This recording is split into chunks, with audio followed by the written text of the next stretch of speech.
This is a Monday, guys, which means that there is a new coach available on carrotcorner.com. For you subscribers, you can start watching his first 3 videos right now, and that new coach is Mr. James Shea. We're going to chat with James today. We're going to get to know his poker story a little bit, which is a weird one. He began playing poker as like a 12-year-old boy. We won't discuss the legality of children playing poker on this channel. Clearly, we're not for that. But this is what happened in the case of James. But even though he started so young, almost like a chess protege or something, he was still stuck for a large part of his career. And what he's going to tell us about today is some of the things that he and other strong poker players think about now that he didn't think about before when he was stuck at lower stakes, and that many of you who are playing lower stakes or who are newer to the game can really unlock your full potential by thinking about it. Let's meet James, let's get into some hands and examples that he's brought to the table today, and let's learn from this experience.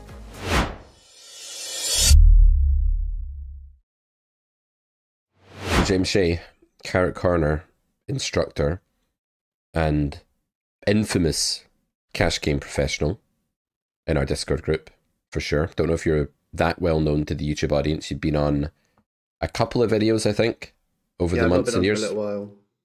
Yeah, it's been a while. Been around forever, though.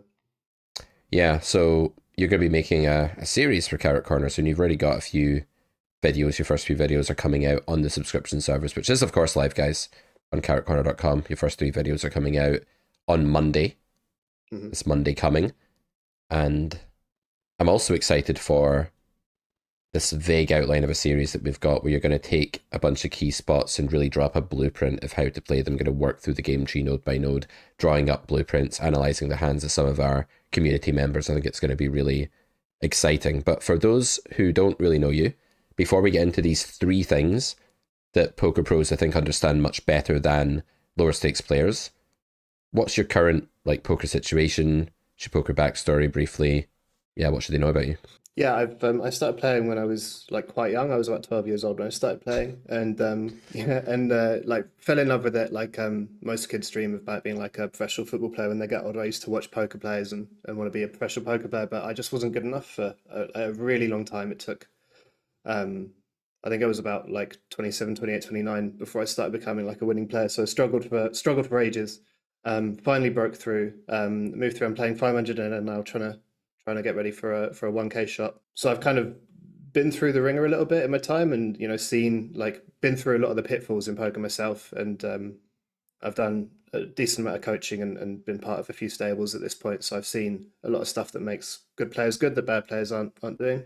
Kind of because my past was so I guess fraught, just spent a long time not being a winning player. I've kind of got a bit of a passion for trying to give people the tools to avoid going through what I did, working hard, not really knowing what to work at, and kind of banging your head against the wall for a long time. So that's where a lot of my approach comes from. You're like the poker player equivalent of you came from a rough start, you didn't have a nice upbringing, you had to graft your way through life to get to where you are today, and look at these spoiled kids that just have access to wonderful training sites and GTO Wizard subscriptions and all of that. Yeah, I'm like the Rocky Balboa of poker, yeah. Awesome. Love the analogy. All right, so you've brought to the table today 3 of the things that you think poker pros understand a lot better than low stakes players. Let's introduce the first concept. Tell us a little bit about the theme of this 9's hand and the 2 hands that are going to follow. Yeah, so this is playing 3-bet pots out of position as the caller. And we're going to go through a couple of spots where we're in the kind of tighter formations, so button versus cutoff, button versus hijack.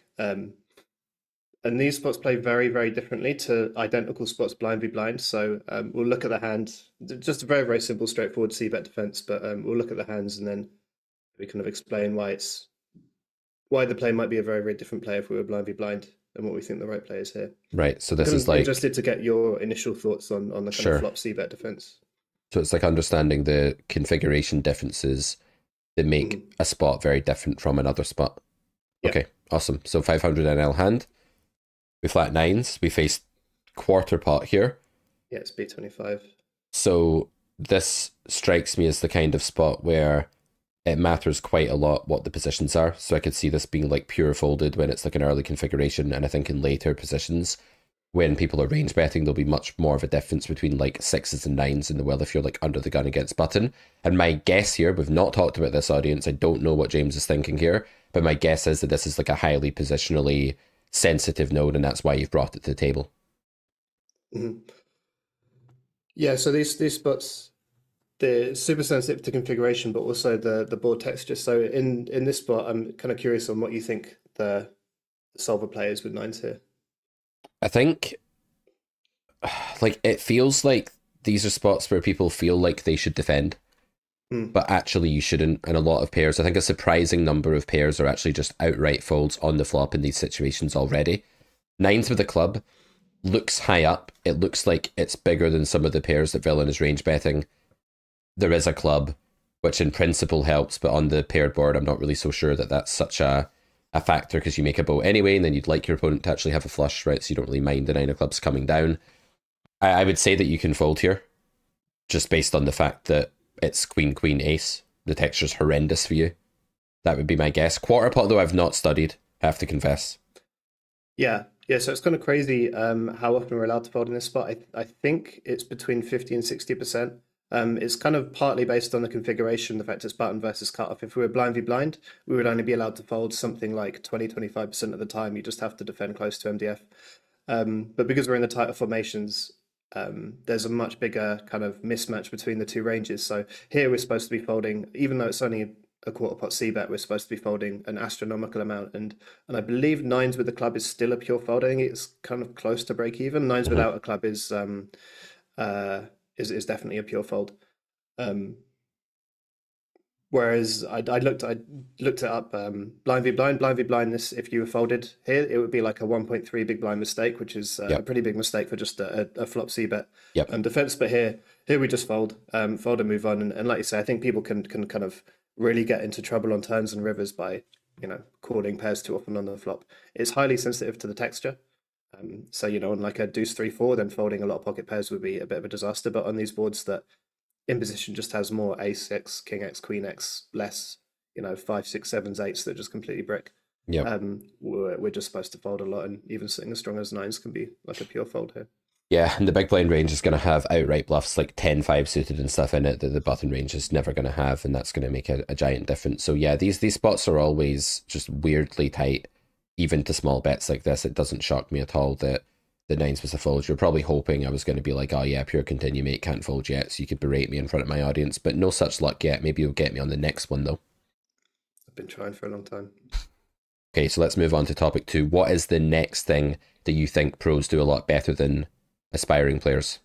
Yeah, so it's been a bit cheeky with this one, because even a lot of pros, I think only the top pros start to get this right. I've picked a few hands that I've pulled out from my database, and there were kind of few and far between. So even I'm not doing this as well as I could be. But this is kind of like creative raises in spots where people aren't raising anywhere near as much as the solver does, for example.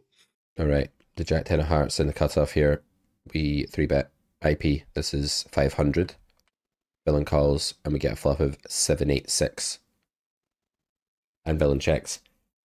So this is the kind of bizarre situation where the out of position player, as I understand it, is meant to build leading ranges on the best boards for their range, like small donk bet kind of ranges.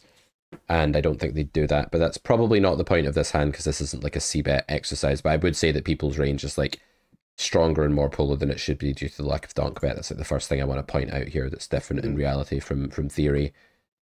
So we do check back, and villain fires large here on the turn. This looks like a really awkward, horrible spot. I really hope you're not going to ask me what I think about this situation, but I bet you are. I am, exactly. That's exactly what I'm going to do. You can see what I do first, and I guess you can give your thoughts on the play. Right. So I am conscious of one thing here, and that's that we do check back on this flop a good amount of the time with an overpair. To be fair, I just range check this flop. It's just hugely disadvantageous for us, and I don't think people are. It's not that I don't think people are donking, but when someone checks to you in a spot where maybe they should be range donking, then I don't think they're in a spot where they are actually donking. Then the donking range is going to be slightly stronger than their checking range, so checking kind of weakens their range a little bit, and I don't think that's really happening. So I would just be range checking this flop. So I'm kind of completely unfiltered here. So we are getting here with a lot of overpairs, and if we do have an overpair, we definitely do want to consider raising, because our opponent at this SPR can't threaten us that much with their sets, because even though they do have 10-9 suited, one of the combos we block, and then they do have sets, they can only hurt us so much SPR wise. So I think people need to stop thinking so much in terms of big blinds or stacks or buy-ins and start thinking more about stacked pot. So if we had queens here or something, I'm just trying to think like what would be the overpair I'd want to raise with the most. I think it would be queens, but maybe kings.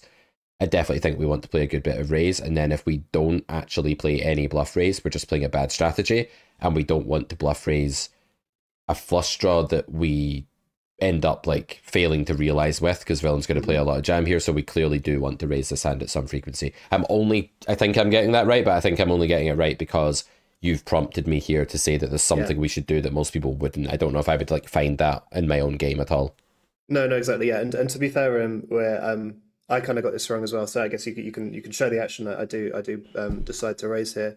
It's a spot that I just don't think anybody really builds a raising range or much of a raising range at all. There's a few spots where people do this in like 2-bet pots, and generally they're completely imbalanced. Either they decide to raise really thin for value and only do it for a value, or they do it only as a bluff. Like people aren't really doing this in 2-bet pots or 3-bet pots with like a well-built strategy. And to be fair, I'm not either. Like this is one of a very small number of hands that did this in a very large database. And yeah, like you can imagine if you're villain here, you just immediately with a large part of your range just end up like not knowing what to do. You want to quit the game, really, don't you? You just want to say like, do you know what? I hate this game. This game is awful, and you want to like throw your monitor out the window in a spot like this because you normally have something you weren't expecting to get raised with, like you have tens or you have nines or you have some draw or you have some bluff, and like this is super cheap, super effective, efficient raise. This is the kind of to happen. Right. Yeah, it's not. It doesn't happen to you. And if I would say, like JLou said something interesting, right? Justin Liu earlier when I was recording with him, he said, "Well, if these things are happening to you, like play a different game. Like, what are you doing in that game if you're getting raised here a lot?" Yeah, exactly. And to be fair, so like I think this is the sort of line that that I want to be doing a lot more, and that people, if they want to get find some creative spots to do some stuff in or to study, this sort of thing can be quite interesting. This is actually technically a bit of a mistake. We do just have a nut disadvantage. And given the size villain went, they've kind of they're relatively polarized. So this we should be raising against the smaller size. On a different run out that we have when we check back the flop, we should be having raising ranges in pretty much all spots, and sometimes the raising range is supposed to be quite wide. I looked at a few against block bets earlier, and the solver was raising like 20%, 25%, and like I say, it's just things that people don't do. Finding some of these creative raises. So I think technically this is a mistake, but I don't really mind it because, like I say, it's the sort of thing that I think I want to be doing. More of. It's the deep dark forest. Finding the right hands, exactly. Yeah, it's leading them down a really tricky path. So it looks okay to me, even if it's not approved against the sizing. And I don't imagine the sizing is like very common for them in theory. I'd imagine they're usually meant to like block or half pot with a range that's like a lot of thin value denial stuff, especially if you lock it to say that we are range checking and are like uncapped in the overpair vicinity. So yeah, all makes a lot of sense. Super interesting spot. Let's look at another spot where you think you can show the guy folding as well. I think people get. No, we don't show results on this channel, James. Okay, we like to leave them hanging. You guys will never ever know what happened here. Oh wait, you just said that he folded. Okay, I may as well show it. Yeah, we got some flack in the last hand for showing some really cool hands and then not showing the showdown. So. We also got flack for posting your graph in big blinds the first time and not in dollars, and people were like, oh my god, what a scammer, this guy plays 2NL. Well, now look guys, we've got this stack in dollars. What are you saying now? See those words? See those comments you left on the other video? I'd like you guys to eat them right here, right now in front of James and I. Can you do that for us? Excellent. Okay, I got a bit carried away there. I think I've upset your daughter. I can hear her crying in the background. Let's move on. Right, 5-6 of hearts. We're in the small blind now, and we do go ahead and make an open, and we do get 3-bet, and we defend. I think this is already like fairly marginal pre, right? The sort of hand blind v blind. It's actually dominated like by some of the bluffs here, like the Jack 5 suited and stuff that big blind uses. So it's kind of not doing as well as you would like in this spot, but defending is of course like all right, I guess. Check, king turn, check, base a bet here. So I'm guessing this is the decision point of the hand, and I'm guessing you're going to ask me what I think about it. I'm going to have to try and get it right again. I think raise checking this flop is reasonable in a blind v blind configuration where ranges are a lot wider. We should probably have a donkey range in other formations, but I think raise checking the flop's fine. The king, again, I'd just be range checking the king on the turn. It's just it's vastly more favourable for villain than us. I guess developing a betting range is okay, but I'm not sure what it would be kind of structure around. It would be like very polar, wouldn't it? So I guess range checking and building a bunch of check raises Makes a lot of sense. I don't think I'm check raising these sort of spots often enough. I'm trying to, but it's kind of hard. And so I think, building a decent sized check raising range around like, the sets, the straights that we've got, Mhm. two pairs and things like that with some bluffs thrown in. But that can be kind of hard to do technically. Yeah, yeah, you let me off the hook a bit there. I was gonna start guessing at this and say because we are range checking twice, basically, we are fully uncapped in the nut department. And with these nuts in our range, we're probably going to want to go ahead and raise a lot, and therefore we're going to want to build a raising range. Mhm. So a lot of people forget because they're just like, okay, I'm in a spot where I've checked and checked again, my action sequence feels capped, and they kind of forget the range. They don't have the range awareness to remember that they have the value combos. So I just always say to people, like, tap into your own range, ask yourself what really good hands you have here and how you'd play them, and that's a sure recipe for finding bluffs in spots where others don't, because you're correlating those bluffs to value bets and actually just making sure you're playing a decent strategy. So what do we want to bluff raise with here? So this hand strikes me as like hybrid properties. Like if we raise here, we get calls from worse. Sometimes we get called by like 4 or 5, or we get called by like ace queen of spades or ace jack of clubs or something. Do we clean up a lot of equity denial wise? Yes, like we're making villain fold a lot of live stuff. And then the third question is like, do we ever make a better hand fold? Like, does villain ever check back the flop with nines, bet on the turn here for this sizing, and then fold to a raise? And I want to say maybe like a few combos, but not that much. But this probably has hybrid-ish properties, meaning there's multiple reasons for like putting more money in the pot here. I just wonder like how often villain's meant to jam in response. It's like one thought that's like going through my mind. Yeah, what do you think about this spot? Yeah, I mean, I think that's probably a better analysis than I can come up with. Probably approach it from a slightly different point of view, maybe a worse point of view, but a slightly different point of view of I think immediately our hand is starting to get into like not being worth very much territory. Obviously, we can't fold. We've got a pair. We've got a gut shot. But like calling is just I don't think there's that much EV in calling. Mhm. Like you said, we want to be building a raising range, and it just sort of struck me as a reasonable hand for a raise. Um, we've got the gut shot. We block two pairs. It's unlikely that someone's going to check back a set, but having a 6 is a really nice card. Having a 5 probably as well. I think those just unblock the kind of bet calls. Remember, it doesn't unblock bet calls. That's the wrong. It might block a couple of bet calls, but it also kind of unblocks a lot of the bet folds. I Yeah, think it's yeah, so from those points of view, it seemed like one of the reasonable candidates to put definitely. into a check raising range. And given the guy's gone kind of big again, I think that just kind of reduces the EV of calling. So I think calling just becomes um, mandatory if we're not raising, but there's very little EV in it, so Yeah, it kind of struck me as a reasonable hand to find a check raise with in a spot where, like I said, it's kind of hard to check raise as a bluff often enough, especially if yeah. you're just only check raising like a super equity driven range. And you're unblocking hands that are folding here all the time, but are also live against you. So like queen 10, queen jack, jack 10, whatever it may be, like jack 9 offsuit, stuff like that. And that's really powerful, I think, because Yeah, I like I think like said, ace 5 is more likely to just like bet the flop than check right, back and then bet big on the right. turn. So Uh-huh. I think the 5 is reasonable. Yep, so we go for the raise, it gets through again. All right, James, so the third leak that we're going to talk about, the things that pros do better than amateurs, is finding bluffs in situations that are unnatural or counterintuitive to bluff in. So you've brought this hand, which is a 100 NL hand.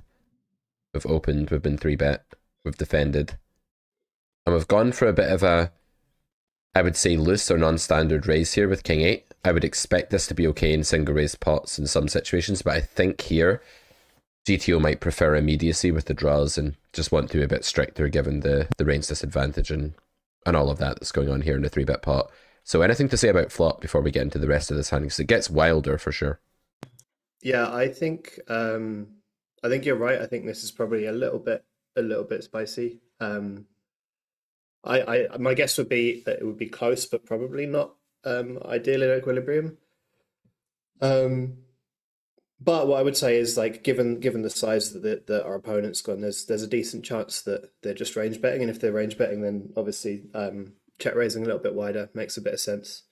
Um, I don't want to justify too much this raise on the flop. It might just be kind of a little bit worse than break even. It might not be amazing, but I don't kind of hate it. Like I don't think it's a million miles away. If it is bad, I expect it to only be bad for a small amount of the pot. Yep. Okay. Maybe a little bit too wide though. Okay, so then having played the hand this way, turn barrels seems pretty reasonable. I suppose that this SBR villain's not going to have like tons of medium equity draws or anything here, so there's not massive urgency to pot build even with your value. Is that your thinking behind the 18 big blind? You're just going something like fairly smooth with getting it in? Yeah, pretty much. Yeah, not kind of like deep into the game tree, right? Like a 3-bet pot, check raise the flop, and we're arriving on the turn. So like I don't think your knowledge of the deep theory of this spot in terms of getting the sizing exactly right is particularly important. If 22 big blinds is better or 14 big blinds is better, there's going to be very little difference in it. And if you're studying, how often does this node really come up? If you want to study the deep depths of this sort of node in the game tree, then you're probably wasting your time and taking away study from other spots. So yeah, I'm just trying to do something that seems reasonable. I want to have a barreling range in on this turn. I've got one of the the highest equity draws that I've got, so it makes sense that this would fall into the barreling range. And I'm just going a size that, like you say, is fairly smooth and that seems to make sense from a human point of view. And if you're studying that spot, not only are you wasting your own time, but you're probably ruining poker for everybody else as well, because no one wants to hear your explanations of these obscure nodes. Keep it to yourself. Yeah? All right, Just good. something reasonable. Yeah, good. So on the river, we hit the king, which could be showdown value, because villain could have queen X of diamonds here and could check it back. So definitely my first thought is that we're checking for some pot share here, albeit not an amazing amount of pot share, something fairly low. Talk us through why you picked this hand for the theme of spots where nobody ever bluffs. Why do you think this is a situation where it's like really, really difficult to bluff? And why do you think this is a spot where finding bluffs might be really valuable? We're definitely going to have a decent amount of value, right? We're going to have like ace queen off, a decent amount, ace queen suited, ace nine, nines, jack 10 makes it as well. And that's a big part of the reason. Like the river is just I think there's two parts to it. One is 3-bet pot, check raise, bet is just a line. Like, I mean, I'm trying to find it, and I'm probably under bluffing in this spot, even if I'm looking really, really hard to find bluffs. And I mean, it's really easy if you're on like a downswing, or if you it's easy to convince yourself not to pull the trigger either on the flop turn or river, isn't it? Right, in these sorts of spots. And then on a board like this, on a run out that just improves a bunch of your bluffs, it's just very, very hard to find bluffs in this spot. You're going to have like 7-8, which makes sense, which is maybe just like a few combos. Oh, actually, you're not going to have 7-8 because you're not raising the flop, are you? So, like realistically, what bluff combos are you going to have if you're not check raising? None. Like 9x or like 10-8 maybe? Yeah, 10-8's about it. Jack 8, right? Like it's a tiny number of combos, so you're going to have to search hard to find bluffs in a spot like this. So yeah, from 2 points of view, if I'm villain, I face like a check raise and triple, I'm just folding anything that's not a value beat here, right? Like it's just really, really hard to be ahead. So from an exploitative point of view, I think it makes sense to find the bluff. And then like I say, just from the theme of finding bluffs in spots where nobody bluffs as well, it's just generally kind of a good thing to do. So yeah, I agree with you. We might probably do have a bit of showdown value, right? We're going to beat like a queen, especially a queen, queen 10 of diamonds kind of hand that's definitely calling the turn. I don't know how often a 9 or a queen is going to get called on the turn without a draw, but probably sometimes the guy. Yeah, we lose to king jack? It's king queen. Yeah, we lose to like a hand like king jack if he ever has that. So yeah, I think we'll probably get a little bit of showdown value, but not very much. And because it's just so hard to find bluffs, it might not be an equilibrium bluff, but if it isn't, like I don't really mind. Obviously, having diamonds isn't ideal, but it's it's kind of like I could try and bluff everything and I'd still be under bluffing. So I'm kind of happy, even if this isn't an equilibrium bluff, just finding it and being happy. And I think this is quite pool dependent. If you're playing 10 and L or something, stop playing 10 and L. Start playing like at least 25 guys. That's the first. Okay, depends how badly you're losing, right? Like maybe you need to play a stake like that for a bit. But that's my first advice to you if you're playing 10 and L. My second bit of advice to you if you're playing 10 and L is you might find in spots like this that fold equity is not so good because people don't tend to want to fold high absolute hand strength hands. But as you move up in stakes, the fold equity from, one pair bluff catchers like that, maybe even some 2 pair in some cases, is going to be a lot better. You're probably going to find people folding more and more higher absolute hand strength hands the higher you play. And if what you're really relying on here is that your population understands that this is a spot that's like wildly underbluffed and really, really tricky to find bluffs in, and then I think, you're going to do quite well here by pulling the trigger. But, choose your audience for a spot like this. But yeah, really, really weird hand, really interesting one. Even in spots like this, given that it's a 3-bet pot, so the SPR starts slow, like villains is not allowed to fold 1 pair all the time, I would imagine, right? Like hands like ace jack, ace 10, ace 5, they're going to be in the range, and I don't know if they're allowed to just fold all those hands pure. There just aren't that many combos of two pair. And given the flop raise, you're not allowed to fold that much to the flop raise. The turn bet's pretty small, so you're not allowed to fold that much to the turn either. So, I don't know what 10NL's like.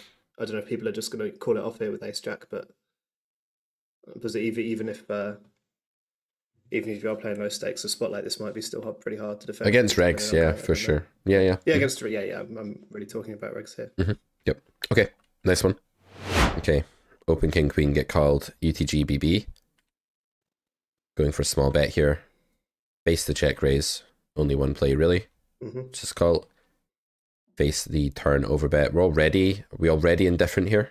So yeah, already not feeling particularly good. I think that this I know this guy. This is and it's 100 fast fold, but this is like a good reg, and I don't really want to be overfolding these sort of spots to him. So this just felt way too high up, especially if I'm going to be range betting this flop. So if I'm range betting this flop, defending well against a raise, and then facing an overbet on the turn, I don't think I can fold like king queen and everything worse. I think I'm just folding too much. So I think I just took the view this is too high up to yeah. Yeah, it's probably take just a different view and say it's if you think it's under bluffed and he's not going to be overbetting the turn with king queen or king jack or anything. Then I mean, what's he got for value? King 8 suited, king 5 suited, 8-5 suited, 5s and 8s. I mean, it's not like no combos, but it's not loads either. Exactly. Draw wise though, here it's just really counterintuitive to follow through a turn with so many of the flop bluffs here are like jack 10 of clubs, and they're just give ups on turn, right? Like people just won't be betting turn with them if they're a solid reg. So like you're left 6-7 with offsuit folds pre. It's only the suited combos that don't 3-bet, and right 9-7 suited. There's not a ton. There'll be some backdoor hearts and some ace 3 and stuff. So yep, yeah, not the best spot in the world. Okay, villain goes for block. So this is weird. The flush river is obviously like polarizing your range or uncapping your range somewhat. It's turning like some of their previously thick value bets into thinner value bets. Block on the end here feels like extremely face up to me at these stakes. Like it feels extremely underprotected even by a good reg. It feels like it's going to be two pair, like it's going to be 8-5, or it's going to be like king 8, or it's going to be a set of 5s or something like that mostly, but they just don't feel like they can jam anymore. Whether that's true or not, I don't know. Especially the backdoor flush, right? Like if it's a front door flush and you've got like the nut low flush or whatever, then you'll be like, okay, I'm going to run into the nuts sometimes. But the backdoor flush, you're just so much less worried about bigger flushes, right? Like if he's got a 6-high flush, it's just getting in, right? I suppose a 6-high flush would be a straight flush, like a 7-high flush. He's just going to be jamming. Yeah. So I guess you have the king of hearts blocker, just in case it's that you feel that call is just always losing here. Would you go as far to say that you think this is like under bluff despite the fact you're getting 4.5 to 1? Like there just aren't many bluffs, and if they do have 9-7, they're not just going to block the river ever, really? Is that the read? Yeah, like we're already thinking indifferent on the turn, and on a card that connects with the straight draws. It's now very, very hard to find bluffs. To be honest, in game, I'm not even sure I thought about that. I think I almost didn't really consider call. I just considered shove, and I think it's just going to end up being like massively plus EV against the pool. It's a spot that like is almost, if it maybe not impossible to bluff, because you jam. We've got the heart blocker, we jam. It's not that easy to jam a heart blocker in spots, but like it's like just under 40 big blinds for the guy to call. Which means like we're getting pretty good odds on the jam, getting like 2-1 ish, or not quite 2-1, but close. You need like 38% folds or something. It's not that bad a target at all. And given like if I'm villain, I would just look at it and go like, this is such a small, like 40 big blinds, like the guy, like no one is ever going to bluff this. But even if they do have, like somehow if I had the nut blocker, let's say I had like ace 8 with the ace of hearts and somehow called the turn, I just don't think people are going to be bluffing given the guy's such a good price. If that makes sense, it's kind of counterintuitive. We give him a really good price, which means we never bluff, which means he should always fold. Like it's kind of almost circular, but it just felt like a spot where I agree with you. I think the river size is like super capping. It just puts him on the two pairs, and the even if the guy does have 6-7 here, like 6-7 of clubs, it's not a comfortable call to the jam, is it? Right, like it's just under bluffed with a bluff catcher. You have a lot of value as well. You have like all of the king X of hearts combos pretty much because you're hijack, right? So you're opening most of those. You've got some 8x of hearts combos. You've got some ace X of hearts combos that maybe float flop occasionally, like ace queen of hearts. Like ace queen hearts, ace jack. Exactly. So I think you've got a lot of flushes, And in order to bluff, you kind of have to have top pair because you don't really have an offsuit 8 in hijack. Like if it's button, okay, maybe you can like get closer to a bluff frequency by having ace 8 offsuit with ace of hearts. But when you're hijack, you don't even have that in range. So you have to be turning like a king into a bluff, or like queens with a heart that was sticky on the turn into a bluff or something like that. It's really counterintuitive. Yeah, I can see this working well against a good reg that's just kind of like, okay, I guess I lose now. Yeah, and it's just on the theme of finding bluffs where people don't really find them, like at this SPR, but there'll be a bunch of other like river spots where you just kind of feel like full of it, like you've never got any value, but at the same time no one ever pulls the bluff in the spot. So kind of what you said earlier, takes someone into the dark forest that that they're unfamiliar with, and then people generally sort of fall back on their natural tendencies. Yep, I like it. I like this one a lot. This one's cool. Okay, guys, so loads more content from James Shea on carrotcorner.com. His first 3 videos coming out on Monday, the 29th of April. And I'm super excited. The first 3 videos are a kind of mix of different stuff. There's a really cool pre-flop one coming out. There's some other stuff too. But what I'm most excited about is this node by node blueprint series that's sort of in the back burner that you could be making at some point. I think that's going to be awesome. Thank you so much, my guy, for coming on the show with me this afternoon and recording these analysis. I think this is a really valuable lesson in like the difference between like professional poker players and people that are just aspiring players. And I hope you guys on YouTube found it exciting as well. Do check out Carrot Corner for a subscription. And hey, this coffee has helped my croaky voice, so that's a bonus. I'm going to go chill out now. Thanks again, James. That was great. Well, cheers, Pete. All right, see you guys later. Bye-bye. Don't you fall, Master Decade.